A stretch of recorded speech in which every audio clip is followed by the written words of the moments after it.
Okay, we're back for week 2. Let's start off with the good. The Ravens bounced back after an ugly 1-point loss in Buffalo. Lamar ended his day with 4 TDs and a passer rating of 142. In addition, Lamar now has the highest passer rating and the most rush yards in NFL history for a quarterback. Shout out to Brother Dom. This week, Zay Flowers has sealed his case for being the Ravens' #1 wide receiver with 7 catches for 75 yards. And 2 was the magic number for the majority of the Ravens receivers. Tez Walker had 2 catches for 2 touchdowns. Tylan Wallace had 2 catches and 1 of them was a touchdown. DeAndre Hopkins had 2 huge catches, each time defenders were draped all over him, and he still came down with it. The NFL streets was saying that the old man was washed. After the Ravens defense got a much-deserved lashing locally and nationally, they showed up on Sunday. They kept Joe Cool under 200 passing yards with 1 touchdown and 1 interception. I can't believe I'm saying this, but the blitz got to Joe, stopping him and the Browns offense from creating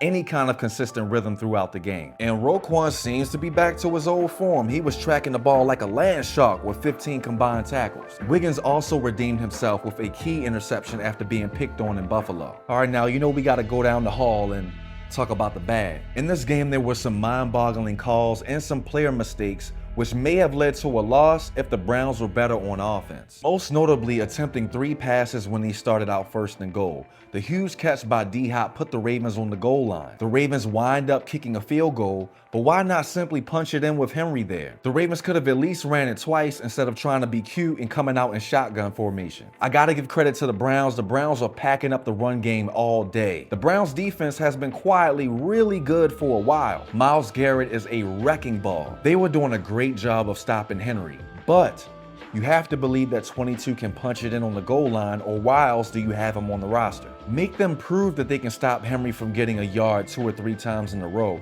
Don't take him out of the goal line sequence for them. I honestly just feel like the coaching staff outthinks themselves a lot when the answers are right there. Later in the game, Marlon Humphrey going for the interception instead of knocking the ball to the ground and essentially ending the game. The interception that he doesn't get winds up being a tip drill touchdown for the Browns. These are the type of critical mental mistakes that have led to Ravens losses. Even in a win, they look sloppy at certain points. The Ravens won't be able to continue to make these kinds of mistakes a trend if they think they're going to win when it truly matters. Turning the page, health may not be the Ravens' wealth going into week 3. Kyle Van Noy went out with a hamstring injury earlier in the game. Marlon Humphrey seems to have a groin injury, and Rasheen Ali left with a concussion. And it's going to have to be next man up. The Lions are coming to town next week. To be Captain Obvious here, the defense will need to continue to be on its A game to stop their high-powered offense. The Ravens need to have their pedal to the floor for 60 whole minutes. No red lights, all gas.